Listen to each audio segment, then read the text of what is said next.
on the grind with Overyt. The man who controls the hype. Born on the 18th of November 1986, Aubrey, I'm not gonna even break dance my words and all that stuff, man, but better known to his fans as Mizo Phyll, is not your average Venda act. He is extremely a popular rapper, songwriter, and entrepreneur. The Venda superstar has been in the music scene for over 11 years. Noted as one of the most significant artists in the Limpopo province, Mizo Phyll is surely becoming a household name across South Africa and the rest of the world. Waving the Venda flag high and truly embracing his heritage, Mizo has had a solid name for himself in the music journey and through his unique offering. But you know how it is, you know how we normally do this, man. We'd rather have the cat actually tell the story from himself. It better come from the horse's mouth. So we're going to do the most first by playing a song called Rich Times 2, and then we're going to get straight into it. This is Ulisani Ravere and you're listening to Massive Metro. Really dope, man. Really dope, man. With the time now at exactly 10 minutes past the hour of 9 p.m. Welcome to the second hour of SA Hip Hop on the Grizzly Grind. So now for this hour, as you should know, we're basically in the studio right now with a man by the name of Mizo Phyll, man. Can everybody in studio, man, can y'all just make some noise, yo? Yeah. Yes, sir. Hey, sir. Yo, man. First and foremost, man, I'd like to say that it's an honor to have you in the studio. You know what I'm saying? People here in the comments are even going crazy, man. They're like, yeah, man, Venda hip hop is well represented, and they're just giving us props for having you in the studio. You know what I'm saying, man? Yeah. And yeah, man. So now, when reading your bio, my king, I was like, yo, man, this dude is actually very heavy. He's done a lot for hip hop in Limpopo, Venda hip hop, and also South African music as in the whole situation. You know what I'm saying? Yeah. So now, with that being said, now we're looking to learn from your journey. You know what I'm saying? So now, can we please start at the beginning, man? Who is Mizo Phyll? Can you talk about who you are and your upbringing and all that? Yeah. What's up? Thank you for having me, man. Oh, word up. Thank you for the platform. Mizo Phyll, I would say, is an artist from back home, been rapping for over a decade now. I remember back then when I started, I had my first single, Vimba. No, we're not even talking about your music here. Like I want to talk about your upbringing first, though. How was home? Got siblings. What's up? How was the situation? Oh yeah, man. I grew up in a big family actually. I have a lot of siblings. But I'm the first born when it comes to my mother.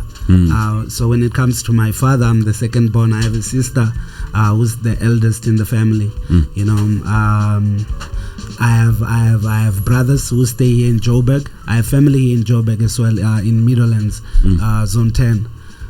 So yeah, I believe my grandma made me who I am because of all the morals, all the all the teachings. I'm full of respect. I would say I'm very humble, so to say. And on top of that, my father was a cop, so I'm very disciplined. My discipline is up there, and my mother, she's the one who actually taught me how to love. I'm a very loving person. Yeah. So now, where did the music then come in, bro? Because now, you ain't saying anything about I was expecting, yo, man, my dad was into music. Yeah. And all that stuff. Yeah. It happened via my home. Where I grew up. Where's that? Shayandima. Okay. Back home in Venda, they used to sell alcohol, traditional beer and all. So they would play a lot of reggae music, Bob Marley, your Colbert Mukwebo, and they would play a lot of kwaito. I grew up listening to Mdu, listening to Arthur, listening to Chiskop, all the guys back in the days, TKZ. So it made me fall in love with the culture back then. When I was young, especially just to see Zambia. If you remember Zambia, he featured Percy back then, so just to see Percy, because I grew up very, very close to to Percy via his family. His family was friends with my father. So just to see Percy, someone that I know, someone that I see very close on TV, just to see him on Jamily back then in the days, it was very inspiring. But I never thought that I would also grow up to be a musician. I always thought that I would be a soccer star. Oh, word! So you got skills, but it's always a crazy conjunction, right? Or a juxtaposition. Like I actually heard this line by Drake, where he was like, music and entertainment, sports and entertainment is so synonymous. They want to be us, and we want to be them, and they want to be us. Yeah, and you can see the same thing even with our legends and all that stuff, man. It's actually crazy. Even Chad the Don, he was a soccer player before actually rapping and all that, which is pretty crazy. Okay, so now tell me when you actually started like making music. Give me like a date and like what is happening at the time, and then it was the year 2000. If you remember the year 2000, floods. Floods were happening back then. In my hood, when I was growing up, there was this guy called Cool Mesh. Cool Mesh was already rapping back in the days. I'm sure you probably know him as Colin Mashawana. Yo, I'm a very young guy, you know what I mean? So like, I don't even want to tell you my age and all that. Okay, hold up, Overyt, hold up. When I talk about Colin Mashawana, is this guy? They have a company. I think it's called AfriBiz. They go around helping poor people building houses. Yeah. He's that guy. Damn, shout out. He used to be a rapper, that guy. But when you see him right now, he's more corporate, more into properties and all. Same thing with Zambia as well. Like that guy's also a very serious dude as well. Okay. So listening to the guys rap back in the days, it was surreal. It was unbelievable, especially to hear them rap in my home language. So I started doing that. I started rapping with my first verse. I remember maybe it went something like ndosogodo ndina kope ndokando ngachikandilidzi indikobona swishinanilidzi ebatakati ngapakati baligaliga bachikabisa bachimpisa zwikoshabisa ndabalibisa zwine bangasi zwikone ndichikabisa bangasi mbone ende ndizone something that's dope. And it was, I think I was standard 6, grade 8, moving to my grade 9. Back then. So back then we didn't have studios. So I would only rap that to my friends, and then we had a chance finally to go to Univen FM. I think I was how old was I? Was I grade 11? Somewhere in grade 11. That's when this thing started blowing up. People started hearing us on radio because we would go there and would play beats. Before we had even producers back in the days in my hood, would rap over downloaded beats. Mostly the Fugees beats, would rap over that one. Damn. So now, I take it that like after that first radio experience, that's when you actually started taking this whole thing seriously as an artist. Not really. I think I started taking it seriously when I went to varsity. When I went to varsity, I went to TUT. After TUT, I went to Bloemfontein. So when I was in Bloem, that's when the calling really started, getting into me, because I was, starting to find myself, starting to discover what I was created for. Because for me, this is more. It's a calling. Because if you check where I'm from, this thing is not yet. This thing is not established as yet, especially in the hip hop scene. Yes, so sir.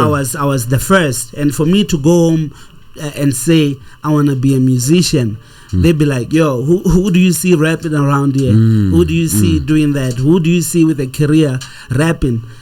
So I had to endure. Exactly. I had to make them believe. Yes, sir. And can we actually touch on that, man? Because now I love how you mentioned the calling. You know what I'm saying? And off air, you and I were actually having a conversation, saying that there's a difference between a musician who does this for their own individual benefits, Yes. Versus a king. Yes. You know what I'm saying?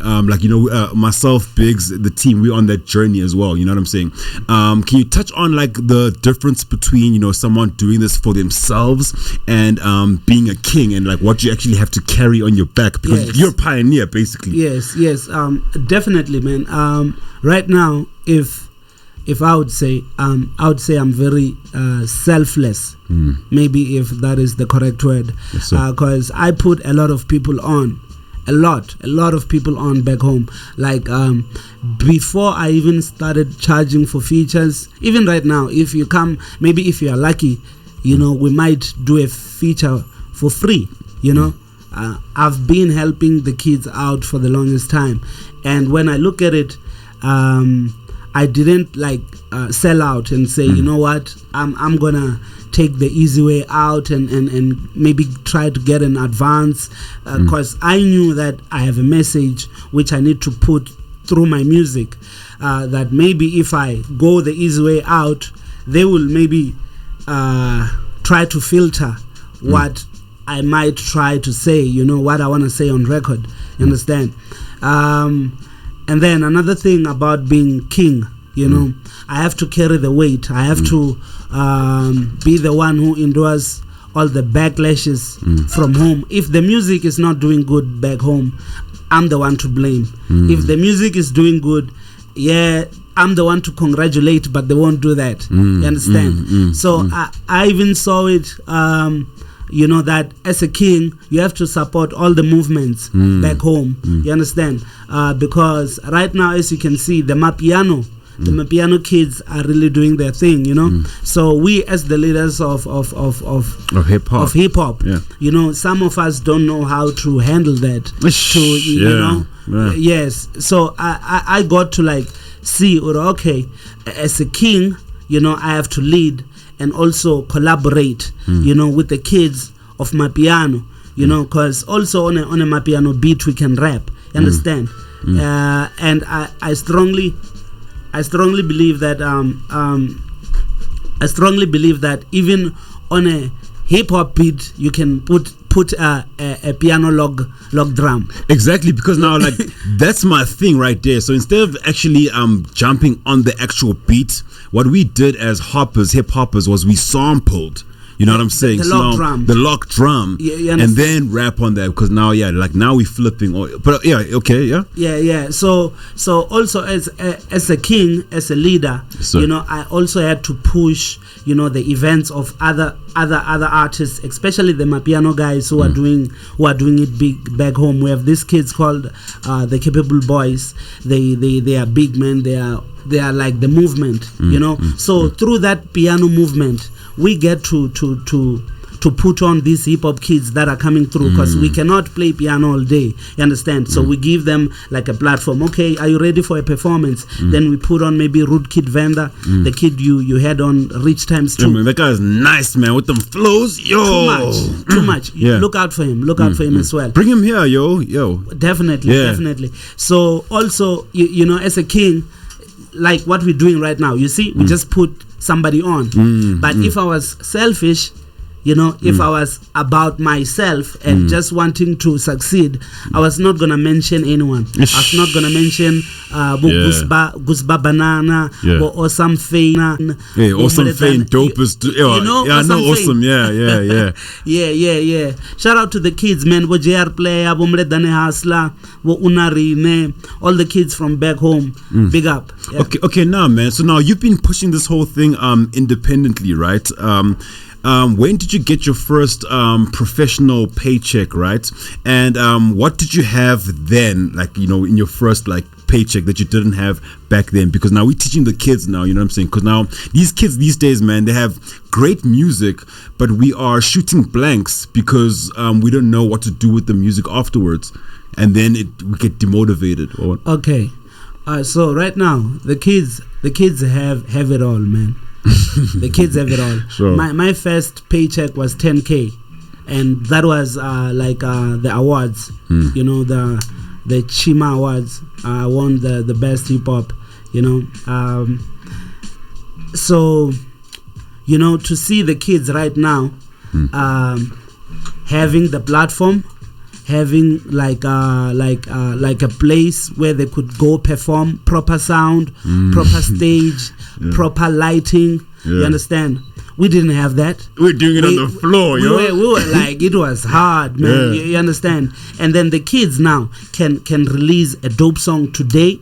Tomorrow they are trending on TikTok, on WhatsApp, on Facebook. Then they can get a booking in a very same show that me, who has been doing this for 10 years. You understand? So now they don't have to come up. Already they have these apps. Damn. You understand? We had to push. There was no there was no social media back then to like make you a star. For you to become a star, you really had to be very, very good. Yeah, and like which now also kills the whole concept of paying your dues. So now, in your opinion, what do artists have to do to actually pay their dues? No, right now it's no longer about that, man. Right now the kids like there's no need to struggle anymore, you know, because we done that for them. Now we paved the way for them. Now they can just go to studio, a proper studio, because nowadays there are quality studios. We didn't have that. Or wax studios that have plugins. You can just like record and use plugins and presets, and then make it proper, make it international. And then tomorrow they upload TikTok. Then they shoot a music video or a promo video. Then we get to see their faces, who they are. Then we get to know their handle. We follow them. Weekend they are getting a booking. But then do you think we also like killed the game in that regard? Because now here we are on SA Hip Hop on the Grind, right? Our emails are crazy, Facebook messages are crazy, and out of 7 rappers, only one guy is dope. Everybody else is and I'm sorry to say this, everyone else is trash because of like what we did. Everyone else is trash because of us, the OGs. We are not using the internet. The OGs are watching. The OGs are not active. You know, the OGs who are supposed to be like paving the way right now, showing the kids how to rap, showing the kids how to stay on beat. You understand? Showing the kids what to say, what not to say, because the OGs feel like the internet is all about clout, and we can use the internet to teach the kids. You understand? So the kids are taking advantage of the internet and they are overtaking the OGs. Then the OGs start hating on the kids. Yeah, because now that's exactly what's happening.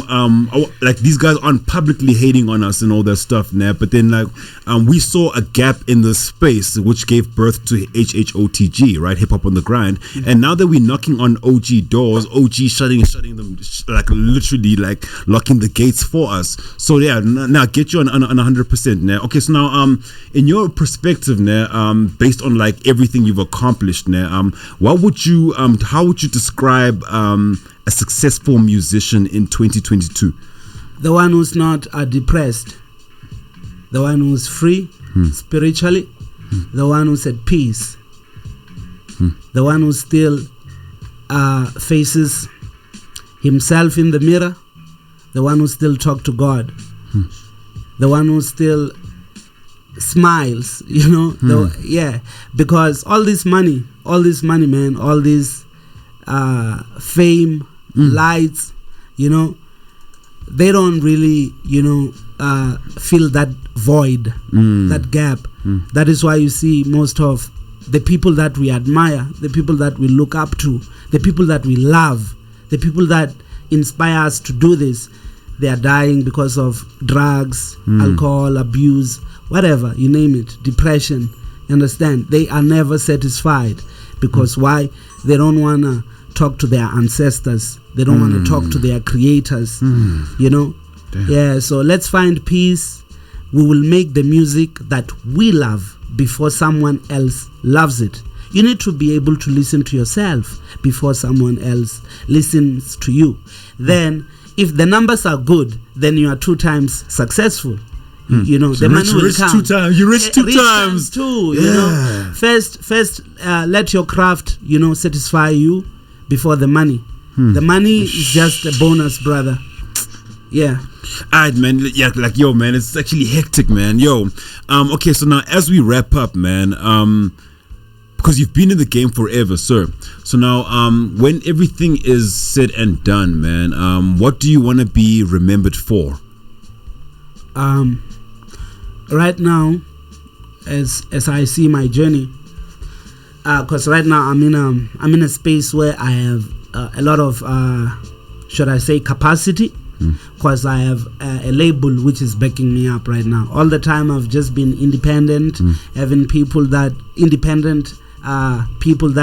backed me up, but right now I have like a very solid backbone. I have a label called Marshall Nation. They are the ones who are making it possible for me. You understand?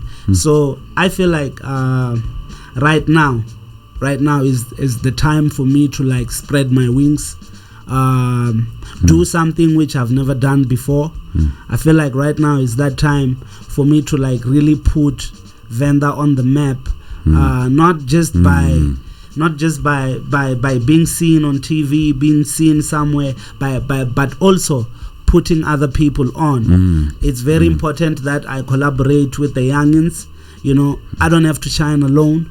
I don't have to be a gatekeeper, because I've seen that a lot of people that we look up to don't want to even talk to us when we meet them. They don't even want to take pictures. Man, they don't even want to open doors, yo. Even though we fresh with them ideas, we're gonna big you up with what we got, and you still want to shut. Okay, yeah, facts, yeah. Yeah. You understand? Yeah, man. So yeah, man. That's it, man. I just wanna be that guy. When people ask about Venda hip hop, they be like, "Yo, Mizo." Oh, okay, yeah, we know Mizo. You don't have to tell them about Mizo, and then they don't know about Mizo. Yeah. Now, word is born, man. Word is born. Okay, so now as we wrap up, now where can we find you on them socials? And I'm gonna play that track again, man. That track is fire, bro. Yeah. You can find me on Instagram at Mizo Phyll, MIZOPHYLL, Mizo Phyll. You can also find me on Twitter at MizoPhyll1. Find me on Facebook at Mizo Phyll. Yeah, so yeah, that's it. Also on YouTube, please like my page, subscribe. YouTube, Mizo Phyll, MIZOPHYLL. Yeah. Remember the name Mizo Phyll. Remember the name Mizo Yeah, and Phyll. in case I didn't answer well your last question, my apologies. No. Like you did. Like the thing is, it's all about content, man, and like it doesn't matter where it goes as long as you drop the jewel on our people, man. As long as cats can listen and like take something home and all that, you know what I'm saying? Yeah. So you answered it perfectly, my king. So now on that note, remember the name Mizo Phyll. Remember the name Mizo Phyll. Remember the name Mizo Phyll. Everybody in studio, man, what's this man's name? Mizo Phyll. And we are rich. We are rich times 2. Yo, this is your boy DJ Mshega, and you listen to Massive Metro. Hip hop on the grind with Overyt. The man who controls the hype.